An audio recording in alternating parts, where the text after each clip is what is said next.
The creepiest psychological disorders science still can't explain. Let's get right into it. Number 13, walking corpses. Imagine waking up one morning, stretching your arms, yawning, and thinking, ah yes, another day of being completely dead. Welcome to Cotard syndrome, a real psychological disorder where people are convinced they are dead, rotting, missing organs, or simply don't exist. Your brain is basically holding a staff meeting without inviting you, and the conclusion they all voted on is, yeah, this whole being alive thing, not happening. People with this condition report feeling like their blood has stopped flowing, their heart isn't beating, or their soul stepped out to buy milk 5 years ago and never returned. They walk around believing they're ghosts, zombies, or empty shells. And no, this isn't some edgy teenager saying, life is meaningless. This is a full physiological conviction, the brain rejecting biological reality like it's clicking decline on a software update. Science, by the way, has absolutely no idea why this happens. They suspect it's a bizarre wiring failure between the parts of your brain that recognize your own existence, regulate emotion, know whether you're actually alive, but nobody can definitively explain why someone can look at their own reflection and genuinely go, nope, not me. That guy's dead. Some people even stop eating because, in their logic, the dead don't need sandwiches. Others become weirdly calm, like they've achieved zombie-level enlightenment. The creepiest part? Many of them still walk, talk, go outside, and interact, just with the unsettling confidence of someone who believes they're a walking corpse doing errands. If your brain is a computer, this disorder is like deleting the self-awareness exe file, but leaving the rest of the system running. Basically, your consciousness took a vacation without telling your body, and your body just kept going, like an emotionally confused Roomba. Cotard syndrome, when your brain decides to role play as a corpse and forgets to turn off the lights on the way out. Number 12, shadow people. Picture this. You're lying in bed, lights off, brain half asleep, when suddenly you feel someone standing in the corner of your room. You can't see a face. You can't hear anything.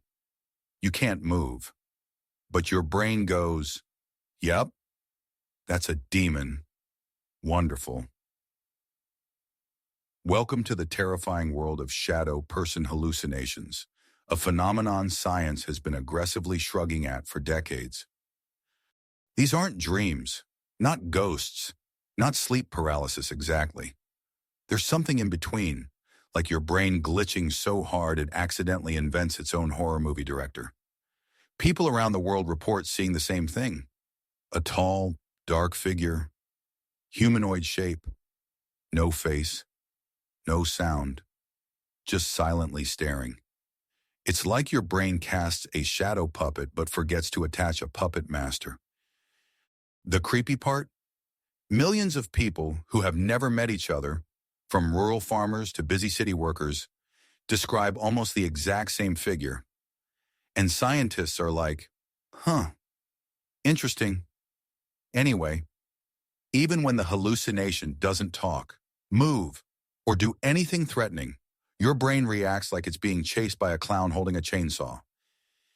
Your amygdala fires alarms, your heart rate spikes, your muscles freeze, and your brain yells, don't move or you'll die, at a silhouette that technically doesn't exist. One theory says these shadows come from your brain, misinterpreting your own internal fear signals. Another theory says it's a leftover survival response from the Stone Age, when noticing a predator in the dark was more useful than scrolling TikTok in bed. But none of that explains the consistency. Why the same shape? Why the same vibe? Why the same ominous, silent, I see everything you do at night energy? What we do know is that your brain loves to prank you. It sees a coat, a chair, or nothing at all, and decides, let's spice this up. Suddenly, You're staring down a shadow creature that evaporates the moment you can finally move. If your nervous system had a personality, this would be its idea of a jump scare birthday surprise. Shadow people. Because apparently your brain moonlights as a creepy paranormal artist. Number 11. Face blindness. Now imagine walking into your friend's house, giving them a hug, sitting on their couch, telling them all about your day, and then realizing 15 minutes later that you don't actually know who this person is. Congratulations, you've just experienced prosopagnosia, a real disorder where your brain cannot recognize faces. At all. Like 0% loading. People with this condition can't tell the difference between celebrities, coworkers, old friends, or their own reflection. Every face becomes a random NPC in the open-world game called life. Your brain looks at your best friend like, "Who's this? I've never seen him. He could be a waiter, or my dentist, or Zeus. No idea." And the wildest part? You can be perfectly normal in every other way. You remember voices, clothes, gaits, mannerisms, but a face? Forget it. It's like the facial recognition software in your skull is permanently buffering. Scientists know which part of the brain fails, the fusiform gyrus, but they still don't know why it breaks or why some people are born with it, while others suddenly develop it after a head injury. Imagine the confusion. Running into someone at the mall, chatting politely, and walking away, only for your partner to whisper, "Why were you talking to that stranger?" Then realizing that stranger was your cousin. Or worse, you wave enthusiastically at someone across the street, thinking it's your friend, only for them to stare back like you're summoning demons with your hands. People with prosopagnosia are basically detectives in their own life, constantly gathering clues. Does this person wear glasses? How tall are they? Do they laugh like a broken squeaky toy? You're tracking everything except the one thing normal brains use, their actual face. The irony? If they saw you every day for 10 years, they could still walk right past you like you're an extra in their personal movie. Prosopagnosia, when your brain treats every human like a mysterious stranger, including yourself. Number 10. Exploding head. You're drifting off to sleep, peacefully transitioning into dreamland, when suddenly, boom! It sounds like a gunshot, a bomb, a thunderclap inside your skull. You jerk awake, heart racing, ready to fight the intruder who absolutely does not exist. This delightful experience is called exploding head syndrome, which sounds like a death metal band, but is actually a harmless sleep disorder that science still can't properly explain. Your brain basically fires a false alarm loud enough to make you reconsider all your life choices. People describe hearing gunshots, fireworks, screams, loud bangs, electric zaps, or even their own name being shouted by a voice that isn't there. Scientists have theories. Maybe misfiring neurons. Maybe a glitch in the auditory system. Maybe your brain slamming all the mental doors shut too quickly when it falls asleep. But nobody knows for sure. The best part? It doesn't hurt at all. Your brain just decides to produce a Dolby Atmos jump scare for funsies. Imagine your nervous system as a clumsy intern who accidentally hits the all sirens on button while trying to close an Excel sheet. That's exploding head syndrome. Terrifying, but technically harmless. Your brain. Good night. Also your brain. Blow the ship's horn. You. Bro, I just wanted REM sleep. Exploding head syndrome.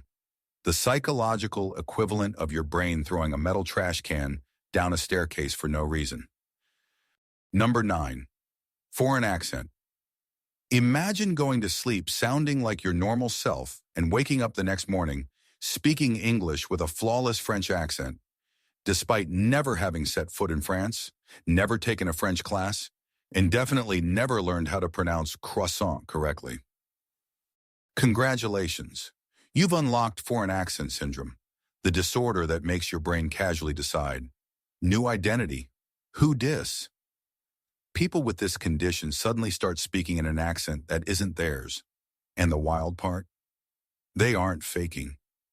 Their speech patterns genuinely change. The rhythm, the tone, the vowel shapes, all because their brain glitched during speech processing. One day you sound like a regular person ordering a coffee. The next day you sound like a Bond villain ordering the same coffee but with mysterious intensity. Some patients switch to accents that don't even exist. Imagine talking like a Scottish-Australian-Russian hybrid while everyone around you slowly backs away because you sound like a confused international spy. Doctors originally thought people were faking it, but recordings prove the shift is real, and nobody fully understands why. Sometimes it happens after a brain injury, sometimes after migraines, sometimes after absolutely nothing at all. Your speech center just decides to rebrand itself. Your brain is like, let's make this fun. From now on, we talk like a medieval knight who studied abroad. People who develop it often feel embarrassed, frustrated, or like they've been body snatched by a confused theater kid. And honestly, fair enough. Imagine walking into work and all your coworkers stare at you because you suddenly talk like an anime character who's seen too many pirate movies. Science has theories, tiny strokes, misfiring neurons, disruptions in language rhythm, but none of them fully explain why you'd wake up sounding like you're auditioning for a BBC drama. Foreign accent syndrome. When your brain turns you into someone else's GPS voice overnight. Number 8. The mirror doppelganger. Imagine catching your reflection in the mirror, and something feels off. You lean in closer. Your reflection leans in too, of course. But then, your stomach drops. It's not you. Not really. People with Capgras delusion believe their loved ones, and sometimes even themselves, have been replaced by identical imposters. Their partner, a clone, their mom, a shapeshifter, their roommate, a government-issued copy, their own reflection, a weird stranger who happens to have their cheekbones. It's like living in a sci-fi thriller written by a paranoid toddler. This condition is especially creepy because everything looks normal. The problem isn't vision, it's emotional recognition. The brain recognizes the face, but the emotional connection doesn't fire. And when your brain can't match a face to a feeling, it fills the void with the most dramatic explanation possible. Clearly, this person is a fake replicant from an alternate dimension. It's not logical. It's not scientifically consistent, but it feels real to the person experiencing it. Imagine your pet quietly walking into your room, and your brain whispers, "That's not your cat. That's an actor." Capgras patients live in a psychological uncanny valley. Everything familiar turns suspicious. Your best friend becomes a decoy. Your spouse becomes an infiltrator. Every hug feels like a trap. Scientists think it's caused by a disconnect between the facial recognition system and the emotional memory system. Basically, your brain is still reading the barcode, but the emotional scanner is unplugged. The wildest part? Some people think their house was replaced by an identical copy. Like they walked inside and thought, yeah, the walls look right, but the vibes, absolutely wrong. Capgras delusion. When your brain rewrites your entire life as a conspiracy thriller, nobody asked to star in. Number 7. The snack that wasn't your eating cereal. You're halfway through a bite, and suddenly you realize you don't know what cereal is, what tasting is, or why you're shoveling edible objects into your mouth like a confused vacuum cleaner. Welcome to Jamais Vu, the evil twin of déjà vu, and arguably one of the creepiest mental glitches the human brain produces. Where déjà vu makes new things feel familiar, jamais vu makes familiar things feel alien. You can stare at a word you've written 1,000 times, and out of nowhere your brain goes, "Nope, never seen that in my life. What is this cryptic symbol? Door? Do or who invented this nonsense?" It's the psychological equivalent of your brain wiping the chalkboard while you're still writing on it. People report forgetting their partner's name, how their house looks, what everyday objects do, how to read certain words, why they walked into the kitchen.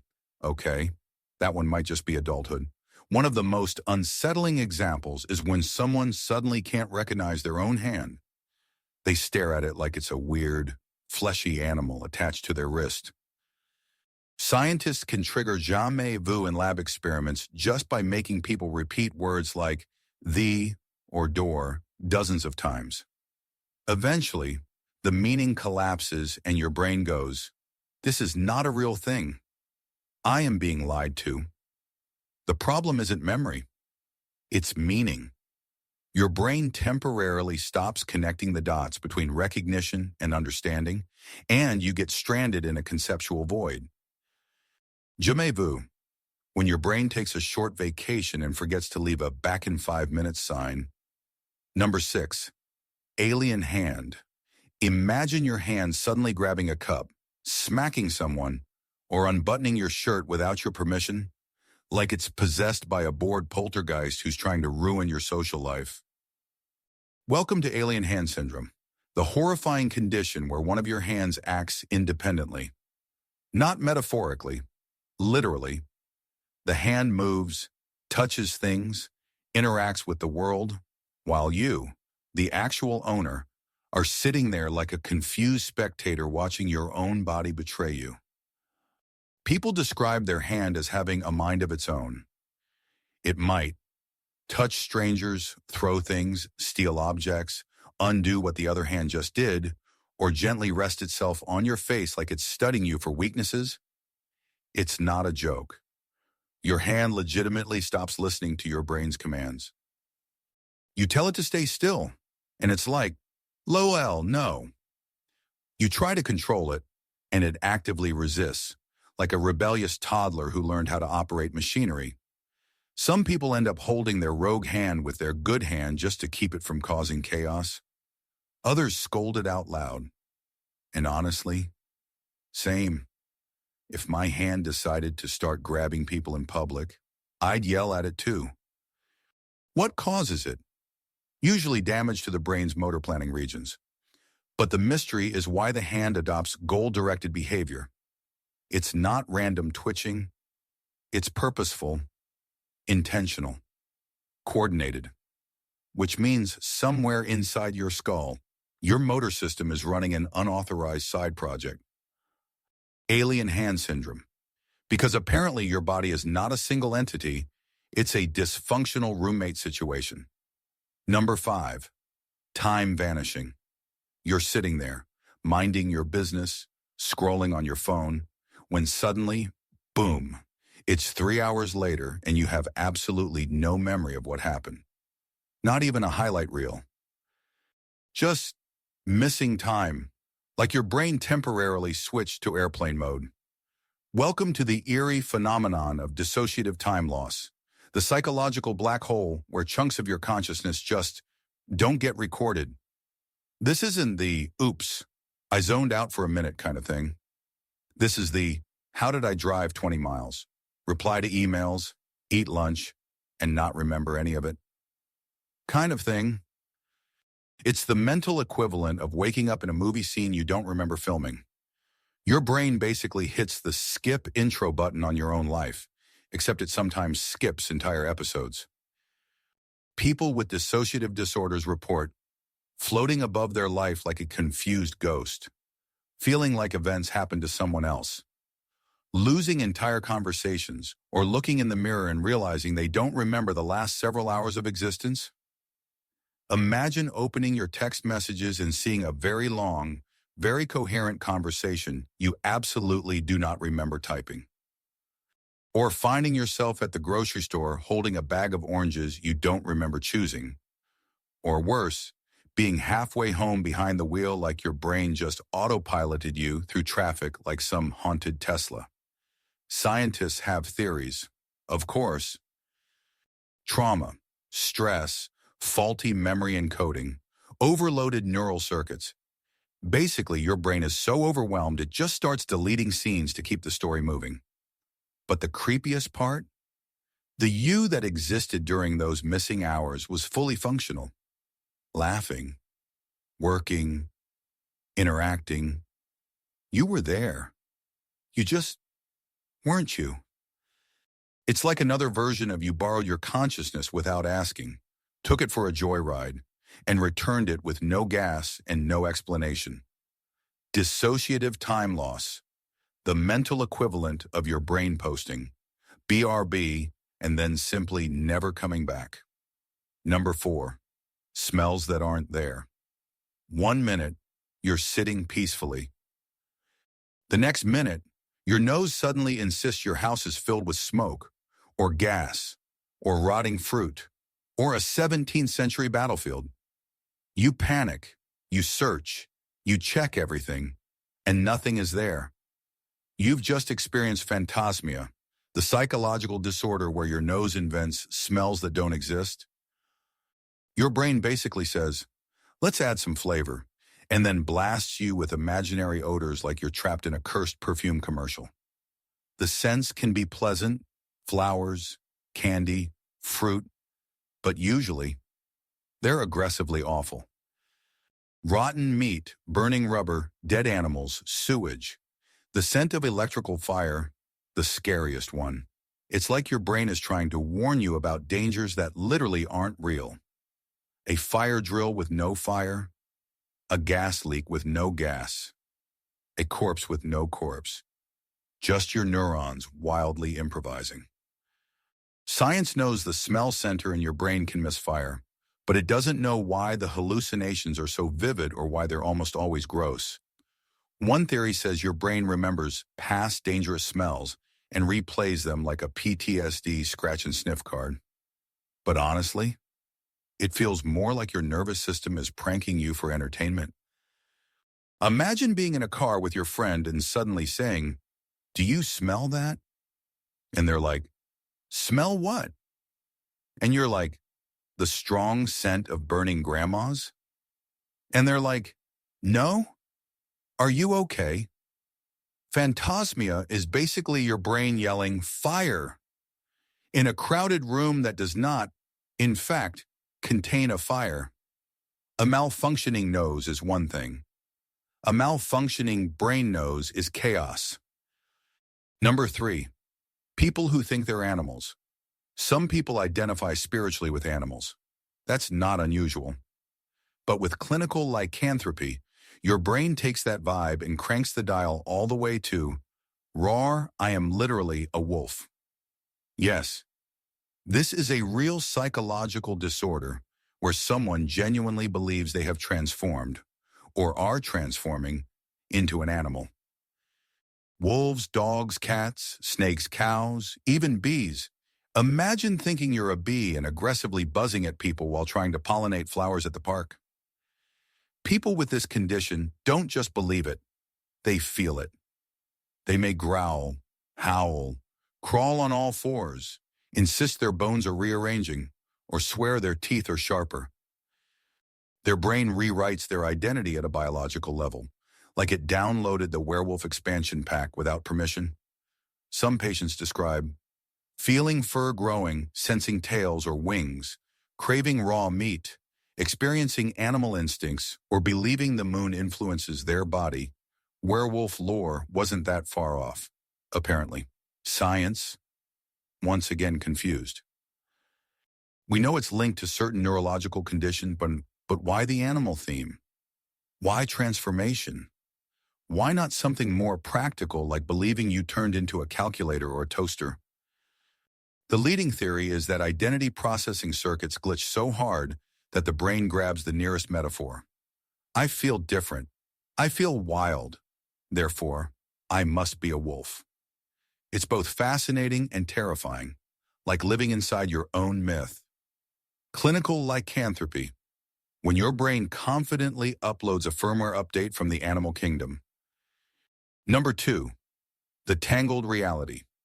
Every once in a while, your brain decides reality is too boring and starts remixing it like a DJ with boundary issues. This leads us to schizotypal reality distortion, one of the eeriest disorders science struggles to define. It's not full-blown psychosis, not regular anxiety, not imagination. It's something in the uncanny valley between all of them. People with this condition experience feeling watched, hearing whispers of meaning in random noise, seeing patterns that feel important, thinking coincidences are messages, or believing they have secret insight into the universe. It's like living in the Matrix, but instead of dodging bullets, you're dodging your own thoughts. Imagine hearing two people laugh across the street, and your brain goes, "They're laughing because of you." Or seeing a streetlight flicker and thinking it's signaling you, specifically. Or feeling like you're the protagonist of a cosmic conspiracy where absolutely nothing is clear, but everything is suspiciously meaningful. You're not hallucinating, but you're not interpreting reality normally either. It's like the volume knob on your meaning detector is broken and stuck on maximum. Scientists still can't fully explain why some brains amplify patterns like this. Is it genetic? Neurochemical? Evolutionary survival instincts turned up too high? No one knows. What we do know is that schizotypal distortion feels like living in a psychological funhouse where every reflection looks like a clue. Your brain is Sherlock Holmes, but the case is everything. Schizotypal distortion, the psychological version of your brain trying to read secret codes in cereal boxes. Number 1, the zero emotion switch. Imagine waking up one day and feeling nothing. Not sadness, not happiness, not excitement, not fear, just a complete emotional flatline, like someone unplugged your soul and forgot to plug it back in.